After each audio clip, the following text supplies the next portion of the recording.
ልጆችን በተገቢ መልኩ መኮትኮት ሌላኛው ፋይዳው ምንድነው? ለወላጆች የአኺራ ደረጃቸው ከፍ እንዲል መልካም ስራ መዝገባቸው እንዳይዘጋ ትልቅ የሆነ ጥቅም አለው። እዚህ ዱንያም ላይ ሰዎች ሊጠቀሙ የሚችሉት በተገቢ መልኩ ልጆቻቸውን ከኮተኮቱ ነውና ይሄም የልጆች ሐቅ መከበሩ መጠበቁ ከሚያስገኛቸው ፋይዳዎች አንዱ ነው ማለት ነው። በመጀመሪያ የልጆች ሐቅ በሁለት መደብ ልንከፍለው እንችላለን።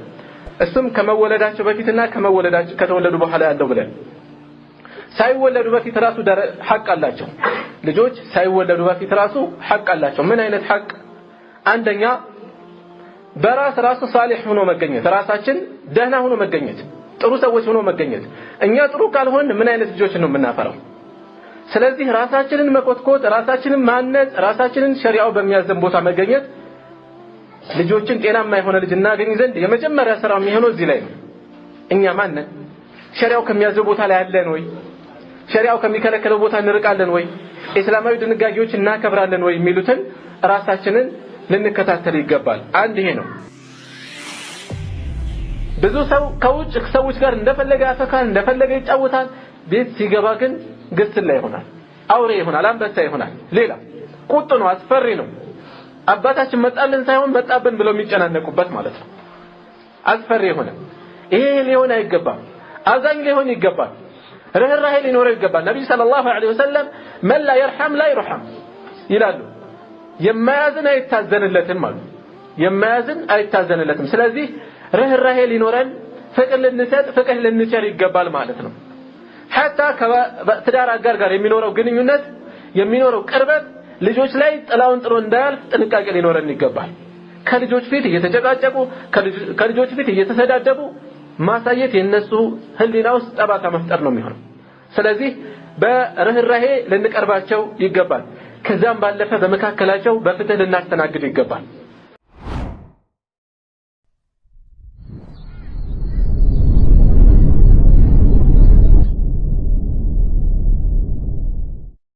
إن الحمد لله نحمده ونستعينه ونستغفره ونعوذ بالله من شرور أنفسنا ومن سيئات أعمالنا من يهده الله فلا مضل له ومن يضلل فلا هادي له وأشهد أن لا إله إلا الله وحده لا شريك له وأشهد أن محمدا عبده ورسوله أما بعد يقول الله تبارك وتعالى في محكم تنزيله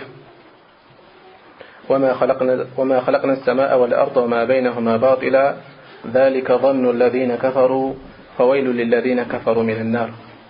ጌታችን አላህ Subhanahu Wa Ta'ala በቁርአኑ ምን ይለናል? ሰማያትና ምድርን በመካከላቸውም ያለን ለከንቱ አልፈጠርኩም፣ ለከንቱ ለዓላማ ካልሆነ በቀር እንዲሁ ለከንቱ ለማይረባ ነገር አልፎ ቀሪ ለሆነ ነገር አልፈጠርኩም ይላል። እንዲህ አድርጎ መገመት የነዚያ የካህዲዎች ግምትና ጥርጣሬ ነው፣ የነሱ ሐሳብ ነው ይላል። እናም እንደ ሙስሊም አላህ Subhanahu Wa Ta'ala ለትልቅ ዓላማ እንደፈጠረን እናምናለን። የተፈጠርነው ለአምልኮት ነው። وما خلقت الجن والانس الا ليعبدون ሰውንም ጅንንም እኔን እንዲገዙ እንጂ ለሌላ ነገር አልፈጠርኩም ይላል ጌታችን አላህ Subhanahu Wa Ta'ala።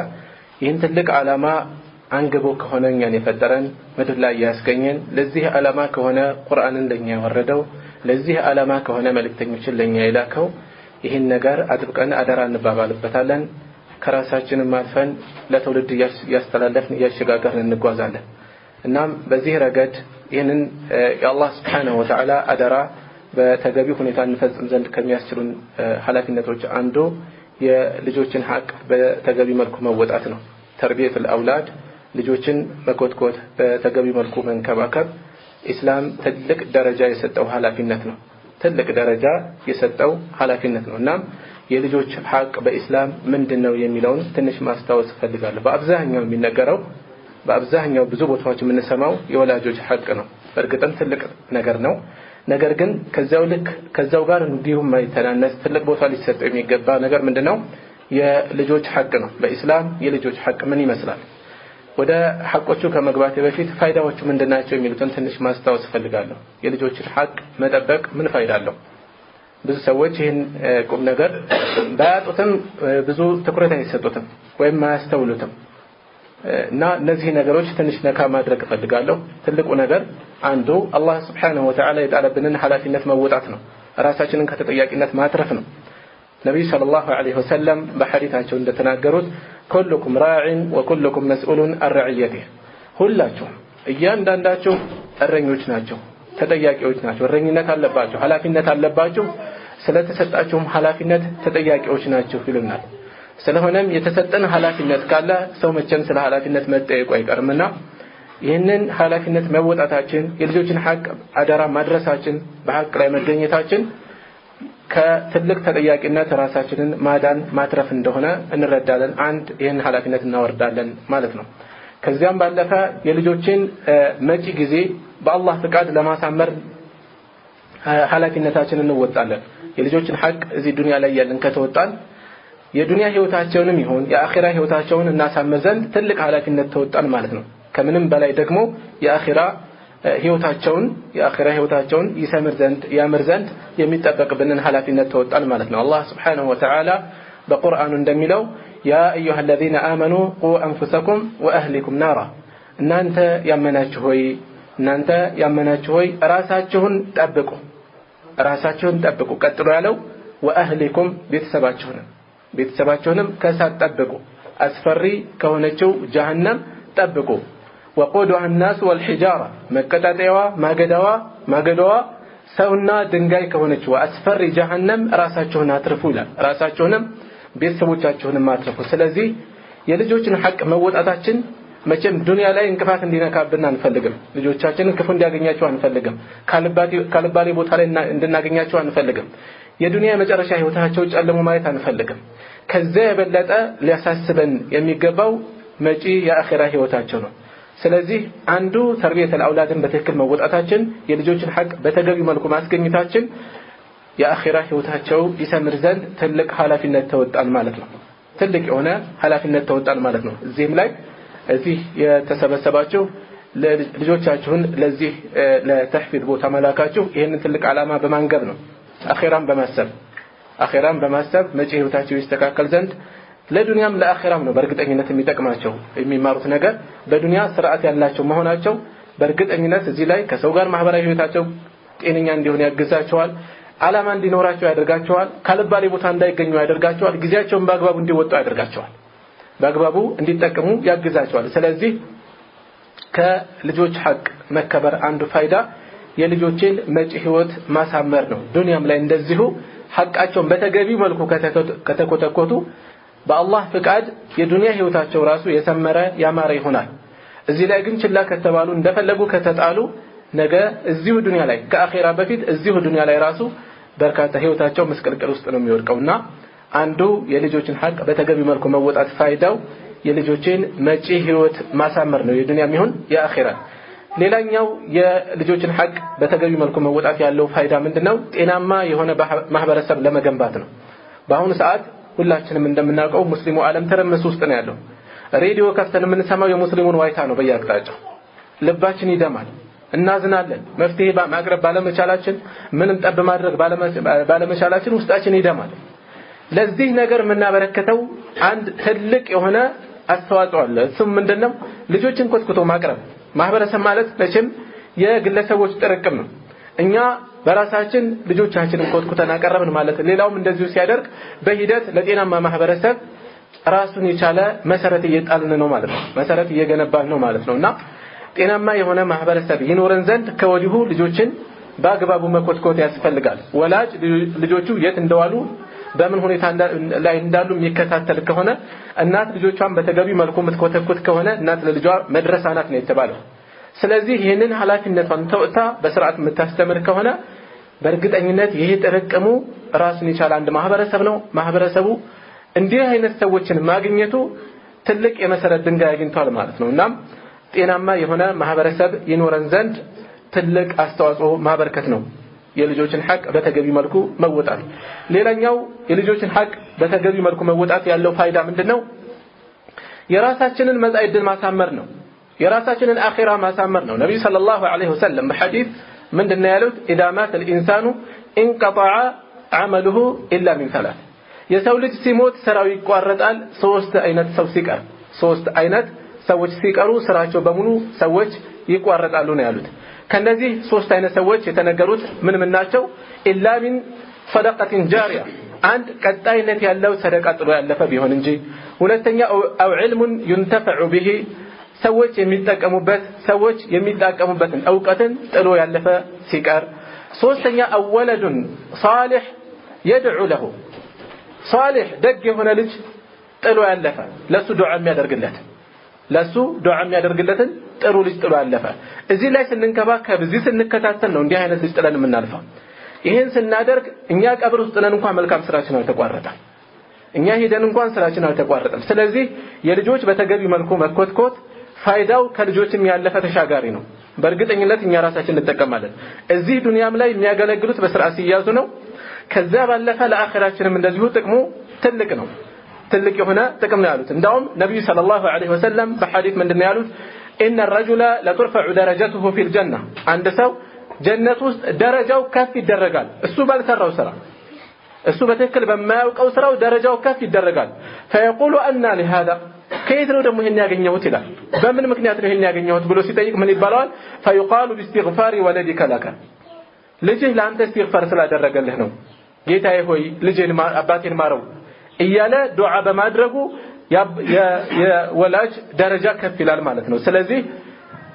ልጆችን በተገቢ መልኩ መኮትኮት ሌላኛው ፋይዳው ምንድነው ለወላጆች የአኺራ ደረጃቸው ከፍ እንዲል መልካም ስራ መዝገባቸው እንዳይዘጋ ትልቅ የሆነ ጥቅም አለው እዚህ ዱንያም ላይ ሰዎች ሊጠቀሙ የሚችሉት በተገቢ መልኩ ልጆቻቸውን ከኮተኮቱ ነውና ይሄም የልጆች ሐቅ መከበሩ መጠበቁ ከሚያስገኛቸው ፋይዳዎች አንዱ ነው ማለት ነው በቀጣይ ማነሳው ሐቆቹ ምንድናቸው የልጆች ሐቅ ምን ናቸው የሚሉትን የተወሰነ ማስተዋወሳቸው ነገሮች መዳሰስ ሞክራለሁ በመጀመሪያ የልጆች ሐቅ በሁለት መደብ ልንከፍለው እንችላለን እሱም ከመወለዳቸው በፊትና ከተወለዱ በኋላ ያለው ብለን ሳይወለዱ በፊት ራሱ ሐቅ አላቸው ልጆች ሳይወለዱ በፊት ራሱ ሐቅ አላቸው ምን አይነት ሐቅ አንደኛ በራሱ ሷሊህ ሆኖ መገኘት ራሳችን ደህና ሆኖ መገኘት ጥሩ ሰዎች ሆኖ መገኘት እኛ ጥሩ ካልሆን ምን አይነት ልጆች ነው የምናፈራው ስለዚህ ራሳችንን መኮትኮት ራሳችንን ማነጽ ራሳችንን ሸሪዓው በሚያዘን ቦታ መገኘት ልጆችን ጤናማ የሆነ ልጅ እናገኝ ዘንድ የመጀመሪያ ስራ የሚሆነው እዚህ ላይ ነው እኛ ማነን ሸሪዓው ከሚያዘው ቦታ ላይ ያለን ወይ ሸሪዓው ከሚከለከለው ቦታ እንርቃለን ወይ እስላማዊ ድንጋጌዎች እናከብራለን ወይ የሚሉትን ራሳችንን ልንከታተል ይገባል አንድ ይሄ ነው ሁለተኛ ጥሩ ሷሊህ የሆነ ልጅ እንዲኖረው ዘንድ የሚፈልግ ሰው ማለት ነው ሊያስገኛቸው ከሚገቡ የልጆ ሐቆች ውስጥ ጥሩ የሆነች ሚስት መምረጥ ወይም ጥሩ የሆነ ባል መምረጥ ነው የትዳር አጋር መምረጥ ነብዩ ሰለላሁ ዐለይሂ ወሰለም በሐዲስ ላይ اذا اتاكم من ترضون دينه وخلقه فزوجوه ዲኑንና ስነ ምግባሩን የምትወዱለት ሰው ከመጣ ዳሩት አሉ ለሴቷ ቤተሰቦች በዚህ መልኩ አደራ ሰጡ ለወንዱም ሴት ለአራት ነገሮች ትገባለች ብለው ከተናገሩ በኋላ መስፈርቱ ዋናውን ነገር ሲናገሩ ምን አሉ ፈርፈር ቢዛቲ ዲን ተሪበት ይዳክ ባለዲኗን ምረጥ አሉ ነብዩ ሰለላሁ ዐለይሂ ወሰለም ባለዲኗን ምረጥ ስለዚህ እሱ ባለዲን ከሆነ እሷ ባለዲን ከሆነች እዚህ መሃል ላይ የሚገኘው ጥሩ የሆነ ልጅ ይሆናል እነሱ በስርዓት ካልመጡ ግን እሱ ጤነኛ ሳይሆን ልጁ ጤነኛ የመሆን እድሉ ምን ነው ልጁ ባለቤት ወይም የልጅ እናት ጤነኛ ካልሆነች ልጁ ጤነኛ የመሆን እድሉ በጣም ምን ነው ስለዚህ የመጀመሪያ የልጅ ሐቅ ከመምጣቱ በፊት ሊስተዋል የሚገባው ነገር ምንድነው መሰረቱ በትክክል እንዲታነጽ መጣር ነው እሱም ራስን ሷሊህ ማድረግ ለዛ መጣር እንደገናም እናት የምትመረጠውንም ወይም የሚመረጠውንም እንደዚሁ ሷሊህ ማድረግ ሷሊህ መምረጥ ባለዲን መስፈርት አድርጎ መግባት ይሄ ሲሆን ጤናማ የሆነ ልጅ በአላህ ፍቃድ ይገኛል ማለት ነው አላህ Subhanahu Wa Ta'ala በቁርአኑ ምን ይላል والبلد الطيب يخرج نباته باذن ربه ጥሩ የሆነ ሀገር በአላህ ፍቃድ ጥሩ የሆነ በቀይ ይወጣዋል አለ ጥሩ የሆነ በቀይ ይወጣዋል والذي خبث لا يخرج الا نكدا የተበላሸ መጥፎ የሆነ መሬት ግን የማይረባ ነገር እንጂ አይወጣውም ማለት ይሄ ሙእሚንና ካፊርን ነው በዚህ መልኩ የመሰለው አላህ Subhanahu Wa Ta'ala ስለዚህ መሰረቱ ጤናማ ከሆነ የሚወጣውም ልጅ ጤናማ ይሆናል መሰረቱ ሲስተካከል መሰረቱ ከተበላሸስ ምን አይነት ነገር ነው የሚጠበቀው ስለዚህ ከልጆች ሐቅ ቀዳሚ ነገር አንዱ ምንድነው አንድ ራስን ሷሊህ ለማድረግ መጣር ለዚያ መስራት ሁለተኛ ሷሊህ የሆነ ወይም ሷሊሃ የሆነች የትዳር አጋር መምረጥ ነው ይሄን በተገቢው መልኩ ትኩረት ሊሰጠው ይገባል በሁለተኛ ወደ ትዳር ከተገባም በኋላ ሲገባ ወደ ትዳር ሸሪዓም በማከለ መልኩ መፈጸም በሱናው መሰረት መጓዝ ከዛም ባለፈ በግንኙነት ጊዜ ራሱ ነብዩ ሰለላሁ ዐለይሂ ወሰለም ባስተማሩት መልኩ ሱናውን መጠበቅ ነብዩ ሰለላሁ ዐለይሂ ወሰለም አንድ ሰው ወደ ግንኙነት ሲገባ ምን ብሎ ዱዓ ካረገ اللهم جنبنا الشيطان وجنب الشيطان ما رزقتنا ጌታችን ሆይ ያ አላህ ጌታዬ ሆይ ሸይጣንን አርቀን ከዛም ባለፈ የምትሰጠንን ልጅ እንደዚሁ ከሸይጣን አርቀው ብሎ ዱዓ ካደረጉ በዛን ጊዜ ከተጸነሰ ሸይጣን አይቀርበውም ማለት ነብዩ ሰለላሁ ዐለይሂ ወሰለም ከልጁ ሐቆች አንዱ ይሄ ነው ማለት ነው ያን ያህል ክብደት የማይሰጥ ቀላል የሚመስል ነገር ግን በጣም ወሳኝ የሆነ ነገር ነው በነብዩ ሰለላሁ ዐለይሂ ወሰለም የተነገረው ስለዚህ ከልጁ ሐቆች አንዱ ይሄ ነው ማለት ነው ከዛ ባለፈ ሷሊህ ልጅ ይሰጣቸው ዘንድ ዱዓ ማድረግ ሷሊህ ልጅ ይሰጣቸው ዘንድ ዱዓ ሊያደርጉ ይገባል ሁለቱም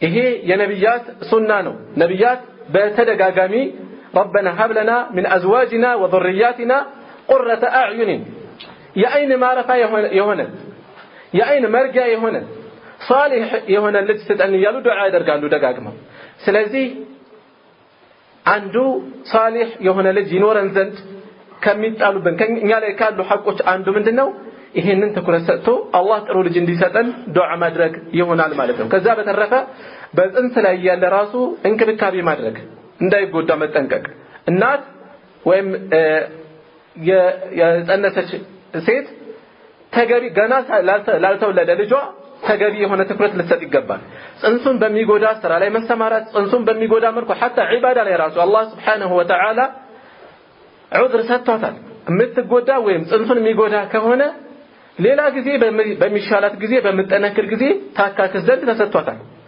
ጾም እንኳን በዛ ላይ ግዴታ ቢሆንባት ምን ማድረግ ትችላለች ማፍጠር ትችላለች ዱንያዊ የሆኑ ስራዎችም ካሉ ጽንሱን በማይጎዳ መልኩ ነው ሊፈጸሙ የሚገባው ይሄ ከልጁ ሐቆች ውስጥ ነው ከነፍስ ሐቆች ውስጥ ነው እሱን ከመንከባከብ ነውና የሁለቱም ኃላፊነት ነውና ትኩረት ሰጥተው ሊከታተሉት ይገባል ማለት ነው ከዚህ በተጨማሪ የሚኖሩት ሌሎች የልጅ ሐቆች ምንድናቸው ከመወለድ በኋላ ያሉት ናቸው ልጁ ከተወለደስ በኋላ ምን አይነት ሐቆች አሉት አንደኛ አቀባበሉን በሱናው መሰረት ማድረግ ከተወለደ በኋላ በተምር ተህኒክ ማድረግ ድዱን በተምር አኝኮ አስገብቶ ነብዩ ሰለላሁ ዐለይሂ ወሰለም ሲያደርጉ እንደነበረው አልጎጥቁጦ ማስገባት ማለት ነው ቡኻሪና ሙስሊም በዘገቡት ሐዲስ ነብዩ ሰለላሁ ዐለይሂ ወሰለም ዘንድ አንድ ህፃን ተወልዶ ሲያቀርቡላቸው ምን አሉ ስም አወጡለት ፈሰማሁ ኢብራሂም ብለው ሰየሙት ወሐነከሁ ቢተምረትን በአንድ ተምር ተህኒክ አደረጉለት ማለት ነው ውስጥ አስገብተው ወደዓ ለሁ ቢልበረካ ከዛም በረካ ይኖረው ዘንድ በበረካ ዱዓ አደረጉለት ودفعه الي الى አባቱ ማለት ነው አቡ ሙሳ አልአሽዓሪ ናቸው ረዲየላሁ ዐንሁ ሐዲሱን ያስተላለፉት ስለዚህ በሱናው መሰረት ልንቀበል ይገባል ማለት ነው ከተወለደ በኋላ ከዛም ጥሩ የሆነን ስም መምረጥ ጥሩ የሆነን ስም ማውጣት የምናወጣው ስም በራሱ ጥሩ ሊሆን ይገባል ይሄ ከልጁ ሐቆች ውስጥ ነው በማህበረሰቡ ውስጥ የሚተረብበት ሚንቋሸሽበት ልጆች ጓደኞች የሚያስቸግሩበት አይነት ስም ሊሆን አይገባም ከዛ ባለፈ መልእክቱ ጤነኛ መሆን አለበት ከዛም አልፎ ምናልባት ታላላቆችን የሚያስታውሰው አራያዎቹን የሚያስታውሰው ስም ቢወጣለት ጥሩ ነው መልእክተኛው ሰለላሁ ዐለይሂ ወሰለም ዛሬ ለሊት ጌታዬ ልጅ ሰጠኝ ተወለደልኝ በአባቴ ስም ኢብራሂም ብዬ ሰየምኩት አሉ በአባቴ ስም ልብ በሉ በአባቴ ስም ያገናኙት ያለበት መስመር አለ እኛም በታላላቆቻችን ስም ሊሆን ይገባል የምንሰየመው በእነማን ስም ነው በሰሃቦቻችን ስም በነብያት ስም ሊሆን ይገባል በታላላቅ ዑለማዎች ስም ሊሆን ይገባል የምንሰየመው ይሄውልስ ያወጣውልህ ስም እከሌን አስቤ ነው ያወጣውልህ ስም እከሌት የተባለችዋን ሰሃቢያ አስቤ ነው የሚለው መልእክት ማድረሱ ራሱ እሷን ለመሆን የሷን መልካም ስራ ለመከተል የሚያጭረው ትልቅ የሆነ ቀስቃሽ ስሜት አለው ስለዚህ አንዱ ከልጆች ሐቅ ውስጥ ምንድነው ጥሩ የሆነን ስም ማውጣት ነው ስሞች ላይ ሰፊ የሆነ አህካም አለ በውስጡ በራሳቸው ውዳሴ ወይም ተዝኪያ የሌለባቸው ስሞችን መምረጥ ተዝኪያ የሌለባቸው ስሞችን መምረጥ መጥፎ መልእክት ያላቸው ማነው ውዳሴ ያላቸውን ስሞች አለመምረጥ ማለት ነው በራሳቸው ተዝኪያ ያለባቸውን ስሞች ልንመርጥ አይገባም ከዛ ባለፈ መጥፎ መልእክት ያላቸው ስሞችን ልንመርጥ አይገባም ሌሎችም በርካታ አህካም አለ በዚህ ጋር በተያያዘ ዋናው ነገር ግን በጥቅሉ ጥሩ የሆነ ስም ማውጣት ከልጆች ሐቆች ውስጥ አንዱ ነው ከዛ ሌላኛው ሐቅ አቂቃ ማውጣት ነው አቂቃ ወንድ ከሆነ ሁለት ፍየል ወይም በግ ሴት ከሆነች ደግሞ አንድ ማውጣት ይሄም ከልጆቹ ሐቆች ለቻለ ሰው አንድ ሐቅ ነው ማለት ነው ይሄንን በተገቢው መልኩ ልንፈጽም ይገባል ያንዳንዱ ልጅ በአቂቃው የተያዘ ነው የተባለው ይሄንን ዑለማዎች በተለያየ መልኩ ቢተነትኑትም አንዳንዶች ራጂህ የሆነው ሚዛን የሚደፋው ነገ يوم القيامه ለወላጁ አማላጅ ይሆን ዘንድ እዚህ ዱንያ ላይ ያለ አቂቃ ማውጣቱ ቀዳሚ መስፈርት ነው ብለው የተናገሩ ዓሊሞች አሉ ስለዚህ አቂቃውን አለማውጣቱ በልጁ ላይ የሚያገኘውን ሸፋዓ እንዲያጣ ነው የሚያደርገው ብለው የተናገሩ ዓሊሞች አሉ والله اعلم ከዛ በተረፈ ከልጁ ሐቆች አንዱ ማጥባት ነው በቂ በሆነ መልኩ ማጥባት ጥቢ ራሱን ይቻላል አላህ Subhanahu Wa Ta'ala ኢስላም ዝርዝር የሆኑ መመሪያዎች አሉት የህይወት መመሪያዎች እንዲሁ ቤተ እምነት ላይ ብቻ የተገደበ አይደለም ወይም ከአመታት ከለታት የሆነ ቀን ብቻ ተመርጦ የሚፈጸም አይደለም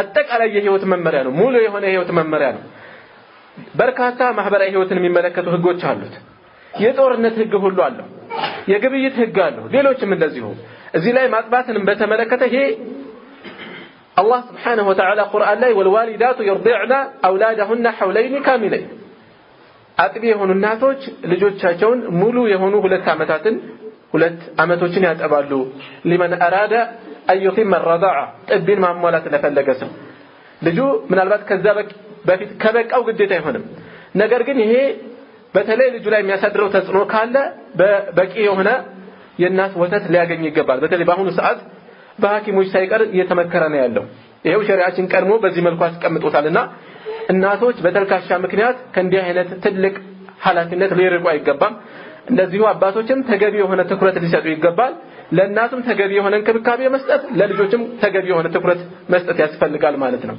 ይሄ ከልጆች ሐቆች ውስጥ አንዱ ነው ሌላኛው የልጆች ሐቅ ሐላል የሆነ ሪዝቅ ማስገኘት ነው እንዲሁ የትንፍጩ ብቻ ዋናው ነገር ሪዝቁ ይምጣ አይነት መሆን የለበትም የሚመጣው ሐላል ነው ወይ ያለበለዚያ በዚህ በሐላል ባልሆነ ሪዝቅ የሚገነባ ያንዳንዱ ሰውነት ዱንያም ላይ ያስከፍለዋል እነዚህ በሱ حرام የሆነ ሪዝቅ የሚመገቡ በሱ ኃላፊነት ያሉ ቤተሰቦችም አላህ ዘንድ ጠያቂዎች ነው የሚሆኑበት ስለዚህ ካሉበት ኃላፊነቶች አንዱ በተገቢ መልኩ ሐላል የሆነ ሪዝቅ ለማቅረብ የሚችለውን ሁሉ መጣር ነው ሌላ ዲንን ማስተማር ሌላኛው የልጅ ሐቅ ዲንን ማስተማር በአሁኑ ሰዓት ሰዎች አልহামዱሊላህ በአንድ በኩል ጥሩ የሆነ መነሳሳትና ተዘንባይነት አለ ወደ ዲን መቅረብ በተለያዩ ተህፊዝ ቦታዎች ማስተማራት በአስተማሪ መድቦ ከቤት ማስቀመጥ ሌሎችም ነገሮች ጥረት እየተደረጉ ነው ነገር ግን በቂ አይደሉም እነዚህ ጥረቶች ትንሽ ናቸው ከዚያም ባለፈ ለትምህርት ለአካዳሚ ትምህርት ከሚሰጠው ትኩረት ጋር ሲነጻጸር እዚህ ገባ የሚባል አይደለም ይሄ በጣም ያሳፍር ነው እንደ ሙስሊም ከሞት በኋላ ህይወት አለ ብሎ የሚያስብ ሰው ከዛ በኋላ ላለ ዘላለማዊ ህይወት ቅድሚያ መስጠት ሲገባው የበለጠ ትኩረት መስጠት ሲገባው ነገር ግን በሐቂቃ መሬት ላይ ያለው ያ አይደለም ልጁ ከትምህርት ቤት ሲቀርና ከቁርአን ቤት ሲቀር የሚሰማው አንድ አይነት ስሜት አይደለም ልጁ ትምህርት ቤት ሲወድቅና ቁርአን ቤት ሲደክም የሚያሳየው ስሜት አንድ አይነት አይደለም ይሄ በጣም አሳፋሪ የሆነ ነገር ነው ስለዚህ ልጆቻችን ልክ አካዳሚ ትምህርት ያገኙ ዘንድ ከምንጥረው ከዛ በላቀ መልኩ ዲናዊ የሆነ ተርቢያ ያገኙ ዘንድ ትኩረት ልንሰጥ ይገባል ከዲን ጋር በተያያዘ በቀዳሚነት የምናስበው ነገር ምንድነው የአቂዳ ትምህርት ከራሳችን ሐቅ በፊት የጌታቸውን ሐቅ እንዲወጡ መጣር አለብን የኛን ሐቅ የወላጅን ሐቅ የሌሎችንም ኃላፊነቶች ከመወጣት በፊት ቀድሞ የጌታቸውን ሐቅ ትኩረት የሚሰጡ ልጆች እንዲሆኑ መጣር አለብን ቁርአን ላይ አላህ Subhanahu Wa Ta'ala ምንድነው የሚለው የሉቅማንን ታሪክ ሲያነሳ ይሄ ለኛ ቋሚ የሆነ መመሪያ ነው وإذ قال لقمان لابنه وهو يعظه يا بني لا تشرك بالله إن الشرك لظلم عظيم لقمان للجو ሲገጽው ያለውን አስተውሲል አላህ Subhanahu Wa Ta'ala يا بني لا تشرك بالله የመጀመሪያ ትምህርታቸው የሆነው ይሄ ነው የመጀመሪያ ከዚህ በኋላ በርካታ ነጥቦችን ዘርዝረዋል ግን ቀዳሚ ያስቀመጡት ምን ሆነ ያ ቡነየ ላ ቱሽሪክ ቢላህ ልጄ ሆይ በቁልምጫ እየጠሩ እባክህን በአላህ እንዳታጋራ ኢነ ሽርከ ለዙልሙን ዐዚም ሽርክ ትልቅ የሆነ በደል ነውና ትልቅ የሆነ ጽልመት ነውና ስለዚህ ከምንም በፊት ቀድመን ልናስታውሳቸው የሚገባው ምንድነው አቂዳ ትምህርት እንዲያገኙ ነው ነብዩ ሰለላሁ ዐለይሂ ወሰለም አብዱላህ ኢብኑ አባስ ረዲየላሁ ዐንሁ ምን አሉት ያ ጉላም ኢኒ ኡዓልሙከ ከሊማት አንተ ልጅ ሆይ እኔ ጥቂት ንግግሮችን አስተምርሃለሁ ኢህፈዝላህ يحفظك አላህን ጠብቅ ይጠብቅሃል ተጅድ ኢህፈዝላህ ተጅድሁ ትጃሃከ አላህን ጠብቅ ፊት ለፊት ታገኘዋለህ አላህን በሰላሙ ጊዜ ሸሪዓውን ጠብቅ ህግጋቱን ጠብቅ ከከለከለህ ራቅ አንተ ለጭንቅህ ለችግርህ በፈተና ጊዜ ከፊትህ ሲደርስ ልታገኘዋለህ ስለዚህ የመጀመሪያ ትኩረት የምንሰጠው ልጆቻችን ጌታቸውን እንዲያውቁ አቂዳቸውን እንዲረዱ ሽርክ ላይ እንዳይወድቁ ይሄንን ትልቅ የሆነ አቂዳ ልባቸው ላይ ከተከን አላህን ፍራ ስንላቸው ይቆማሉ ነገር አላህን በተገቢው መልኩ እንዲያውቁ ካረግናቸው አላህን ፍራ ብለን ልናስቆማቸው የምንችልበት ይሄ ትልቅ የሆነ መታደል ነው ልጅ ሲያጠፋ አላህን ፍራ ብለን ማስፈራራት መቻል ትልቅ ነገር ነው ይሄ ምንም የማይመስልበት ደረጃ ላይ መድረስ ደግሞ ትልቅ ክስረት ነው ከዚህ በላይ ምን ክስረት አለ በዱንያው ጥቅም ማስፈራራት ወይም በሌሎች ነገሮች ማስፈራራት ይሄ ልጁንም ዝቅ ማድረግ ነው የሚሆነው እኛም ያለንበትን ደረጃ ነው የሚያሳየው ስለዚህ ከምንም በፊት ዲን እናስተምራለን ከዲንም ደግሞ አቂዳ መጀመሪያ የመትከል ስራ ልንሰራ ይገባል የቁርአንን የነብዩ ሰለላሁ ዐለይሂ ወሰለም ሱና አስተምሮት ትኩረት ልንሰጥ ይገባል ማለት ነው ከዛም በመቀጠል ሌሎች ህጎችን እናስከትላለን አላህ Subhanahu Wa Ta'ala ቁርአን ላይ ምንድነው የሚለን ወእሙር አህለከ ቢሰላት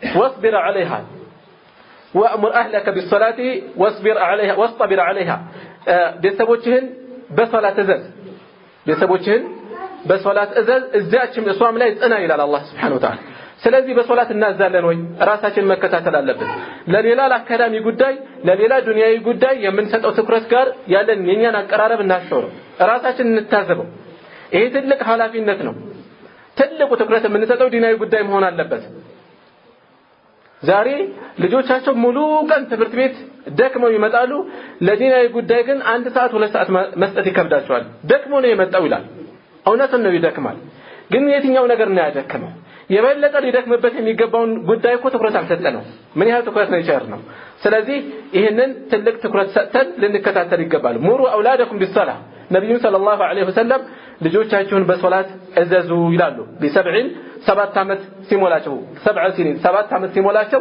ሶላት እንዲሰግዱ እዘዟቸው ይሄን ካልፈጸሙ 10 አመት እስከሚሞላቸው ካልፈጸሙት ከዚህ በኋላ ገረፏቸው አሉ ነብዩ ሰለላሁ ዐለይሂ ወሰለም ገረፏቸው አሉ ስለዚህ እንዲህ አይነት ሸሪዓዊ ህጎችን ይተገበሩ ዘንድ ልንከታተላቸው ይገባል ማለት ነው ይሄ ካልሆነ ግን ሸሪዓዊ ህግጋትን የማይፈጽሙ እንዲፈጽሙ ማንከታተል ከሆነ እያንዳንዱ ነገ የሚወድቁበት ጥፋት ውጤቱ በእኛ ላይ ነው ከተጠያቂነት ማናመልጥም الامام ابن القيم رحمه الله من ይላሉ واكثر الاولاد انما جاء فسادهم من قبل الاباء አብዛኞቹ ልጆች መጥፋታቸው መንስኤው ከአባቶቻቸው በኩል ነው ከወላጆቻቸው በኩል ነው መነሻው እዛ ነው واهمالهم لهم ችላ በማለታቸው እነሱን ችላ በማለት የመጣ ነው وترك تعليمهم فرائض الدين وسننه እንዲሁም የዲንን ድንጋጌዎችና ሱናዎችን ከማስተማር ችላ በማለታቸው በመተዋቸው ምክንያት የመጣ ነው فاضاعوهم صغارا ልጅ ያሉ አባከኗቸው فلم ينتفعوا بانفسهم ولم ينفعوا آباءهم كبار ልጆቹ ራሳቸውን አልተጠቀሙም ትልቅ ሆነውም አባቶቻቸውን ወላጆቻቸውን አልተጠቀሙም ይሄ ሁሉ የመጣበት መንስኤው ልጅ ያሉ በስርዓት ተርቢያ ለማድረጋቸው ነው كما عاتب بعضهم ولده ከፊሉ አንዱ ልጁን እንደወቀሰው ምን ሲል على العقوق حقين አልጠበቅም የወላጅ حقين ጥሳሃል ብሎ ሲወቅሰው ምን አለ فقال يا ابتي انك عققتني صغيرا فعققتك كبيرا አንተ ልጅ ያለው حقين ጥሳሃል ይሄው ትልቅ ሆኜ ደግሞ حقን ጣስኩኛል ስለዚህ ልጅ ያለ በስርዓት على መከታተል عاقبه የከፋ ነው የሚሆነው واضعتني وليدا فاضعتك شيخا كبيرا ልጅ ያለው አባክንኛል ልጅ ያለው ጥለህኛል ይሄው ትልቅ ያለ ትቻለሁኝ ትልቅ ሆኜ እኔ ደግሞ አንተ ሽማግሌ በሆንክበት ሰዓት ሐቅህን እንዳልጠብቅ ሆኛለሁኝ እንዳለው አንዱ ይላል አልኢማም ኢብኑ አልቀይም ረሂመሁላህ። ስለዚህ የዲን ጉዳይ በስርዓት ልንከታተል ይገባል። ጾም በስርዓት ይጾማል ወይ? ሶላት በስርዓት ይሰግዳል ወይ? ከሐራም ነገሮች ይርቃል ወይ? ይሄንን መከታተል አለብን። ከዛም በተረፈ መልካም ስነ ምግባርን ይጎናጸፉ ዘንድ ይላበሱ ዘንድ ልንከታተላቸው ይገባል። አላህ Subhanahu Wa Ta'ala ያ ቁርአን ላይ ያ ቡነየ አቂሚስ ሰላተ ወአምር ቢልማዕሩፍ ወንሃ ዐኒል ሙንከር ስለ ሉቅማን ሲያነሳ ለልጃቸው ከሰጧቸው ወርቃማ የሆኑ ምክሮች አንዱ ልጅ ሆይ ሰላትን በስርዓት ስገድ፣ በመልካም ምዘዝ ከመጥፎ ከልክል። ልብ በሉ፣ በመልካም ምዘዝ ከመጥፎ ከልክል። እኛ ዛሬ እዚህ ላይ አይደለም። ልጃችን ትንሽ ተምሮ ለሐላፊነት ደርሶ ከመልካም ማስተማር ከመጥፎ መከልከል ቢደርስልን መደሰት እንጂ ያለብን አርፈ ተቀመጥ ምን አገባህ አይደለም ማለት ያለብን። ብዙ ወላጆች እዚህ ላይ ትልቅ የሆነ ጥፋት ላይ ሲወድቁ ያጋጥማል። መስመሩን እንዲጠብቅ ወሰንን እንዳይተላለፍ በልኩ እንዲሆን እንጂ መከታተል ለምን መልካም ተናገርክ ለምን ሰዎችን አስተማርክ አይደለም መሆን ያለበት። ይሄ ብዙ ሰዎች ጋር ያለ ክፍተት ነው። ልጆቻቸው እንዲያውቁላቸው ይፈልጋሉ። ከዛ ውጪ ግን አንተ ምን አገባህ በራስ ጥሩህን ከዛ ያለፈ ምን አገባህ ነው የሚሉት። ምን አጣላህ ከሰው ጋር? የሚማረው ለምንድን ነው? ሊያስተምርበት ነው እኮ። ይሄ ትልቅ ኃላፊነት ነው። ኡማው ማን ነው የሚያስተምረው? ያወቅነውን ልናስተላልፍ ግዴታ አለብን። ከዛ በፊት እንዳውም ራሳችን ላይ ብዙ ወላጆች ልጆቻቸው እንዲያውቁ ይፈልጋሉ።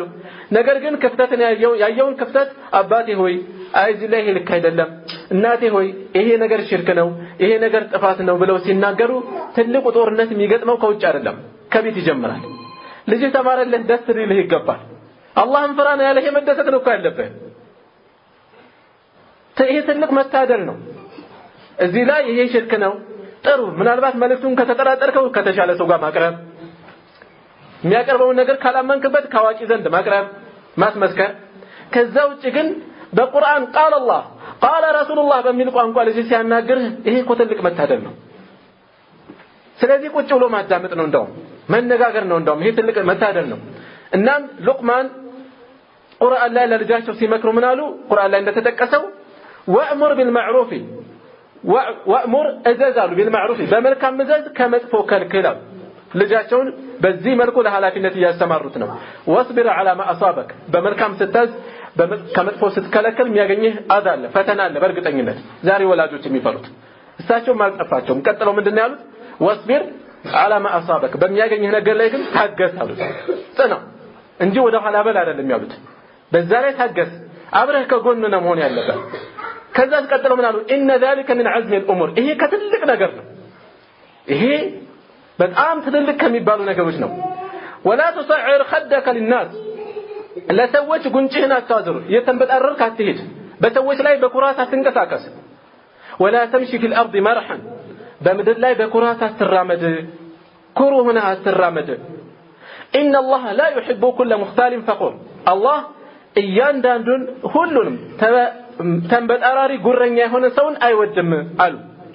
ልጆቻችንን እንዲህ አይነት ትምህርት እንሰጣቸዋለን ወይ? ስንቶች ናቸው የሩቅ ሰው ይቀር ከገጠር የመጡ ወላጆች ዘመዶቻቸው ላይ እንዴት ነው የሚሆኑት?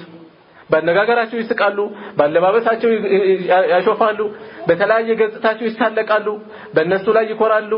ይሄ ስነ ምግባር ክፍተት ነው። ከቤት ይጀምራል ስነ ምግባር ማነጽ፣ ከዛም አልፎ ለማህበረሰብ መትረፍ። ስለዚህ ስትንቀሳቀስ ለሰዎች ያለ አቀራረብ በአጠቃላይ ስርዓት ይኑርህ ትህትና ይኑርህ ይሉታል ሉቅማን ለልጃቸው። ከዛስ ወቅሲር في مشيك በአካሄድህ መካከለኛ ሁን واغضض من صوتك ከድምፅህም ዝቅ አድርጋሉ። ان انكر الاصوات لصوت الحمير ከድምፅ ሁሉ አስቀያሚ ማለት የህያ ድምፅ ነው አሉ። ራስህን በልክ አድርግ። ዛሬ ኳስ የሆነ ቡድን ኳስ አገባ ብሎ ወላጆቹን እስከሚያብጥ ይደርሳለች።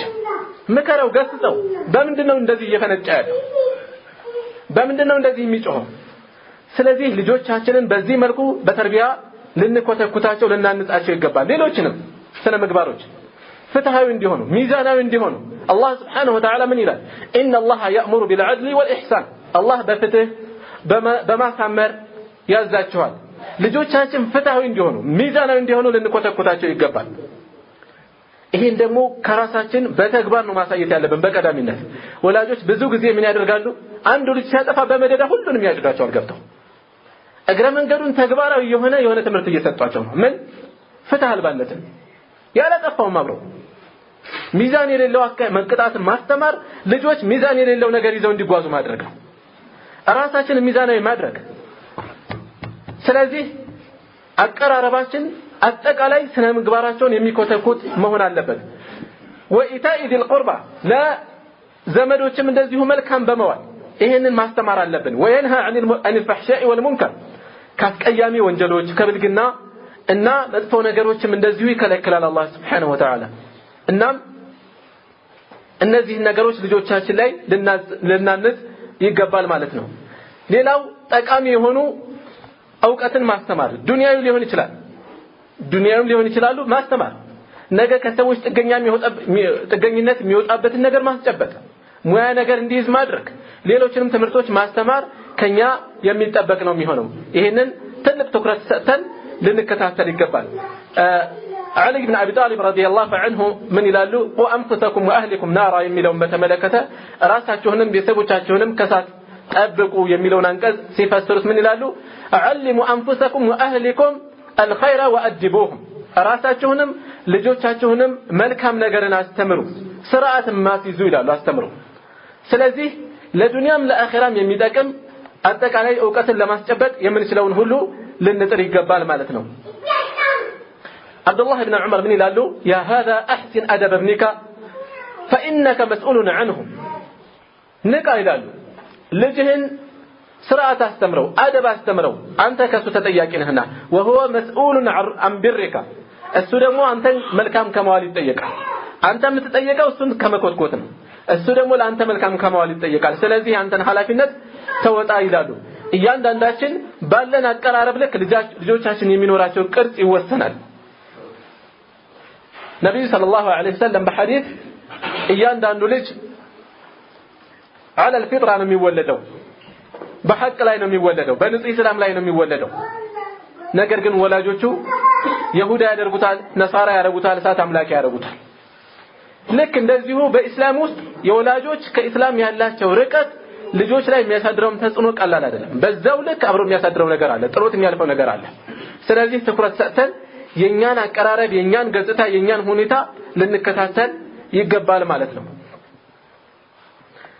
ይሄ ካልሆነ ውጤቱ ግልጽ ነው በአሁኑ ሰዓት በተለይ ልጆች ለወላጆች ያላቸው የተበላሸ ቅርበት በተጨባጭ የሚታይ ነውና ይሄንን ትኩረት ሰጥተን ልንከታተል ይገባል ልጆቻችን ጋር ግልጽ የሆነ ውይይት ሊኖረን ለኛ ዲናዊ ነገሮችን አውቀው ሊያስረዱን ሲመጡ ደስ ብሎን ነው መቀበል ያለብን ግንባራቸውን ስመን ነው ማስተናገድ ያለብን ያለበለዚያ እነ ኢብራሂምን ሱናን እየፈጸምን ያለው የኢብራሂምን አባት ሱና ኢብራሂም አለይሂ ሰላም አባታቸው ወደ እስላም ሲጠሩት ከእሳት እንዲወጣ ሲጠሩት ምንድነው ያላቸው ጉድጎታው ሲበዛበት ያ ኢብራሂም ለኢን ለም ተንተሂ ለአርጁመነከ ኢብራሂም ሆይ ማስተታቀብ ከሆነ ቀጠቅጣለሁኝ አላቸው ከእሳት ተረፍ ነው ያሉት ከሽርክ ውጣ ነው ያሉት ምን አይነት አቀራረብ እንዳለን ራሳችንን ልንከታተል ይገባል ማለት ነው ከዛም ባለፈ አጠቃላይ ጤናማ የሆነ ክትትል ከልጆቻችን አንፃር አለው ይሄም አንድ ሐቅ ነው ልጆቻችን ጋር ጤናማ ክትትል አለን ወይ ውሏቸው ምን ይመስላል ጓደኞቻቸው እነማን ናቸው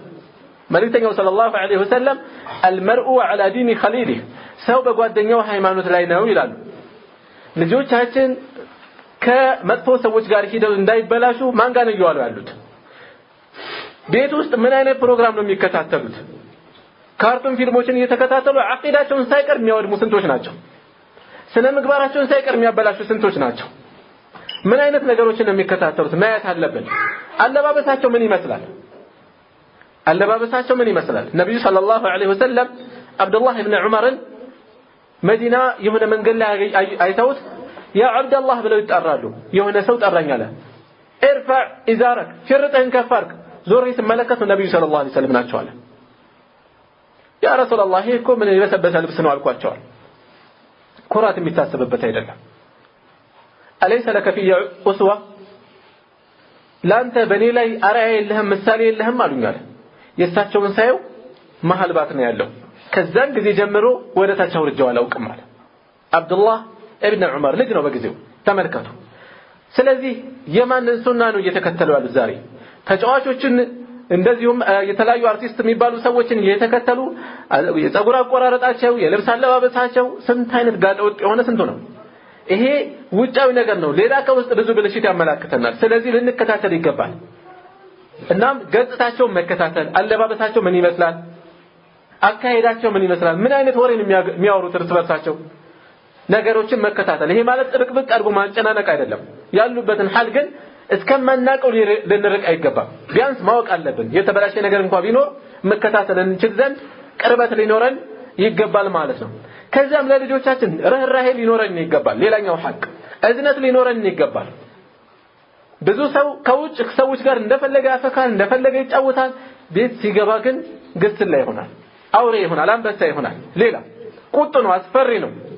አባታችን መጣልን ሳይሆን መጣብን ብለው የሚጨናነቁበት ማለት ነው። አስፈሪ ይሆነ።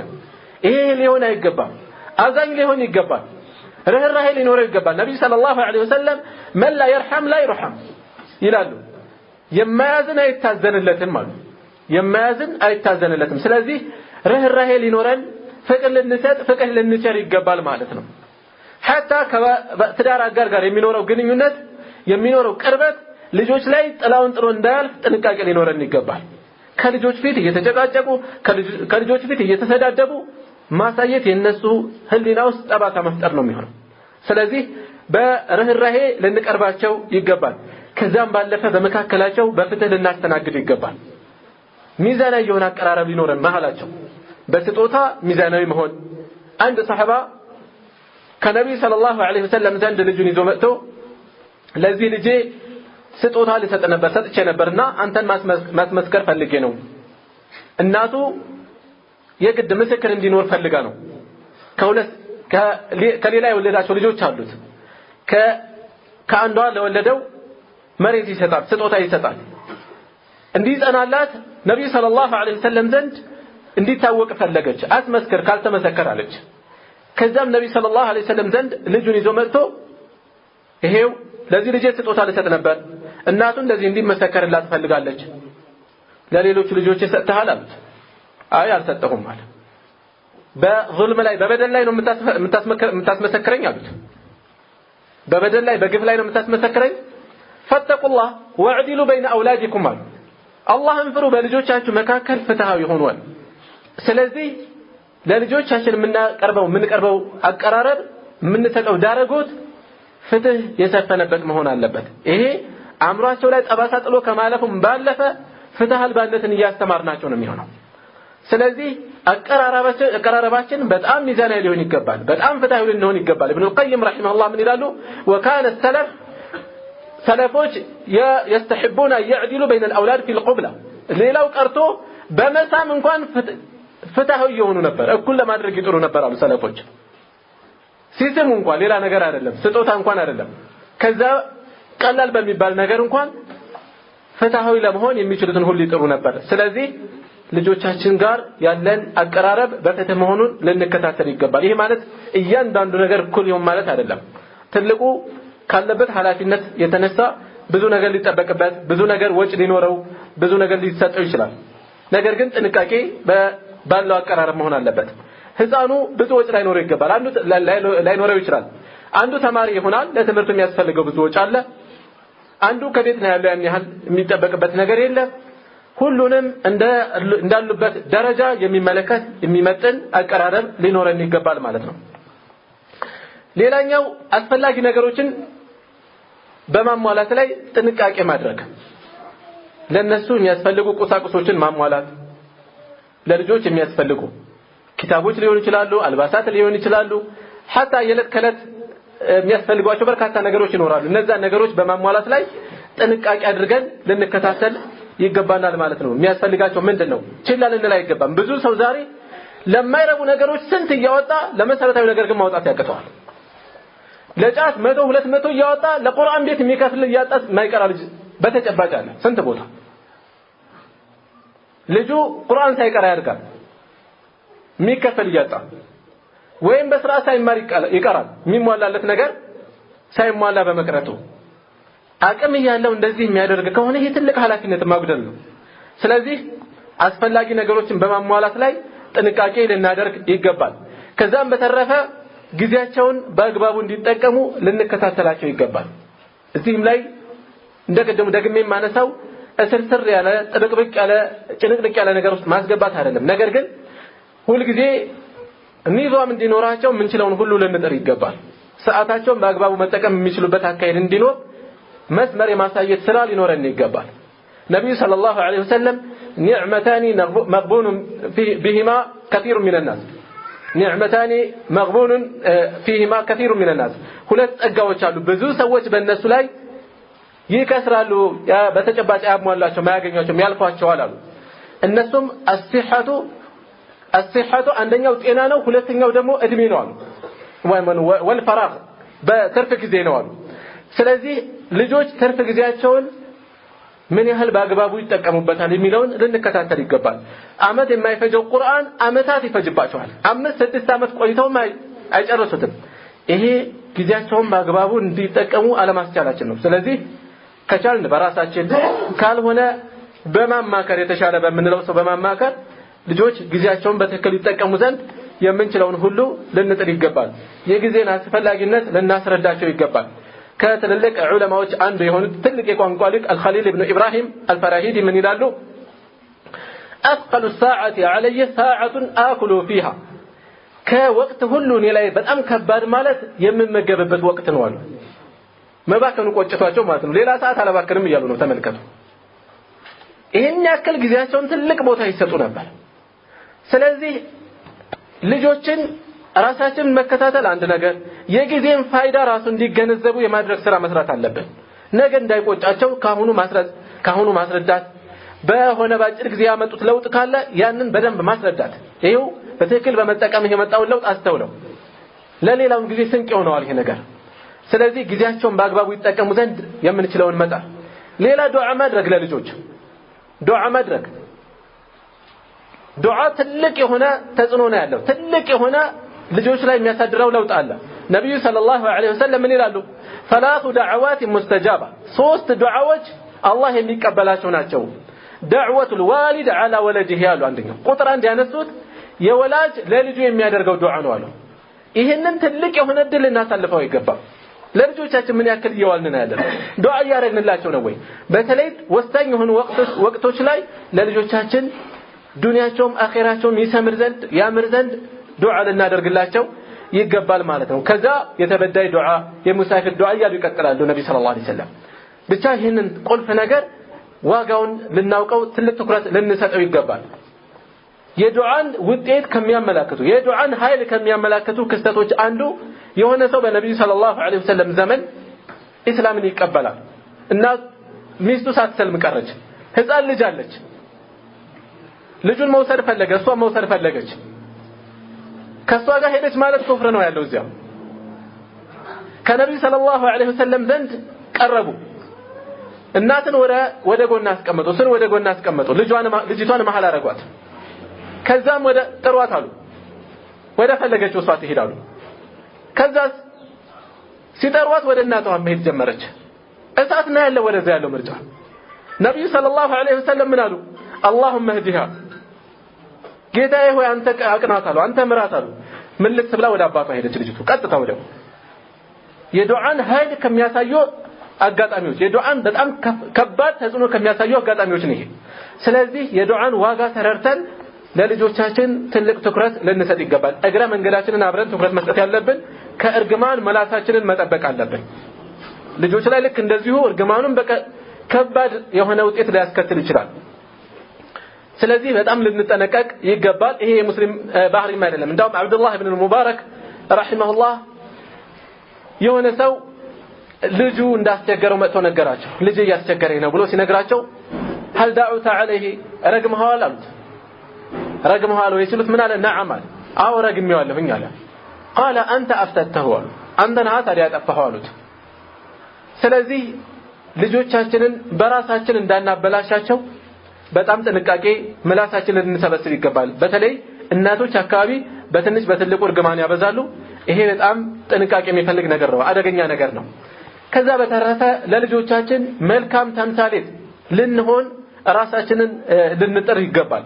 እኛ ምን አይነት ሰዎች ነን በዒባዳ ላይ ምን አይነት ሰዎች ነን አላህ የጣለብንን ግዴታ እንወጣለን ወይ ሶላት በአግባቡ እንሰግዳለን ወይ የሰዎችን ሐቅ አንበላም ወይ ከወንጀሎች ላይ አንገኝም ወይ ያለበለዚያ ልጅ ምንም ያንኑ ሱና ነው የሚከተለው ያንኑ ይዘው ነው የሚሄደው ስለዚህ ራሳችንን ለወላጆች ለልጆች መልካም ተምሳሌት ለማድረግ መጣር አለብን ልጅ ብዙ ጊዜ ከሰው ሁሉ ጀግና ከሰው ሁሉ አዋቂ አባቱ ነው የሚመስለው አንደኛ ይመስለዋል እንዲህ አድርጎ በሚስልበት ጊዜ እኛ በልሽ ከሆነ ምንድነው የሚፈጠረው እሱ ላይ ይሄንን ባህሪ የራሱ ባህሪ አድርጎ ለመያዝ ነው የሚጥረው ስለዚህ እኛ ራሳችንን መልካም ስነ ምግባር ይኖረን ዘንድ ልንታገል ልንጥር የሰዎችን ሐቅ ከመጋፋት የፈጣሪን ሐቅ ከመጋፋት ልንታቀብ ይገባል ራሳችንን መከታተል አለብን ማለት ነው ከዛ በተረፈ ለልጆቻችን ጥሩ አማካሪ መሆን አለብን ከልጆች ሐቅ አንዱ ለልጆቻችን ጥሩ አማካሪ ልጆች በተለይ በሰል ያሉ ሲሄዱ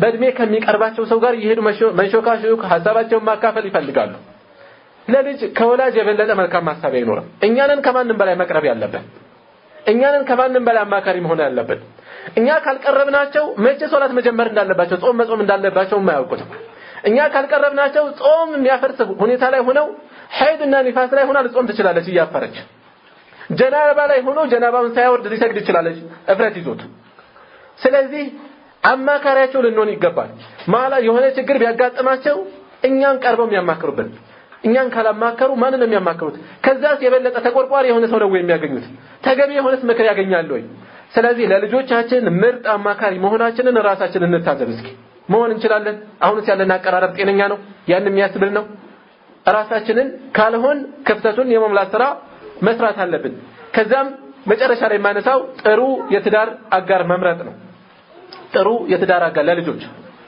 ወደ ትዳር ሲደርሱ ወደ ትዳር ሲቃረቡ ልናማክራቸው ምን አይነት ሰው መምረጥ እንዳለባቸው ምን አይነት ሴት መምረጥ እንዳለበት ማሳሰብ አለብን ሸሪዓዊ የሆነን ትምህርት በስርዓት ከቀሰሙ እገዛ ያስፈልጋል ያን ቢሆን ራሱ እድሜ ራሱ ትምህርት ቤት ነው ወላጅ እንደ ልጅ አይደለም በእርግጠኝነት ከዛ አንፃር ልጆቻችንን ምን አይነት መምረጥ እንዳለባቸው በቅርበት መሆን አለብን አልባሌ ቦታ ላይ እንዳይወርቁ መከታተል አለብን ቅድም ያነሳሁት መጀመሪያ ከብላ ያነሳሁትን ሐዲስ እዚህም ላይ ያስታውሳለሁ መልእክተኛው ሰለላሁ ዐለይሂ ወሰለም اذا اتاكم من ترضون دينه وخلقه فزوجوه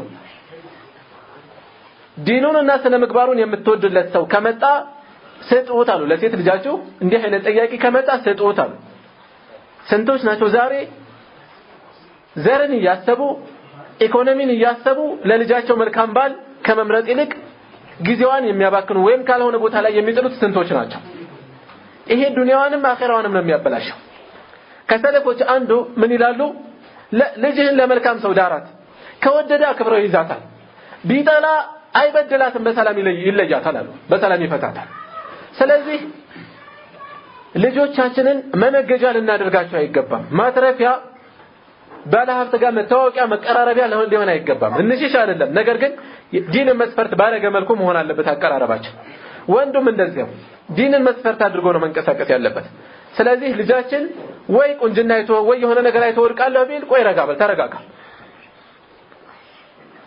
አስተውሎ እንዲገባ የምንችለውን ሁሉ መጣር ይኖርብናል ማለት ነው ይሄን ማናደርግ ከሆነ ለልጁ ራሱ ሸሪዓው የሆነ የሚለቀው የተወሰነ መስፈርት ይኖረዋል ወላጆች መስፈርታቸው ዲን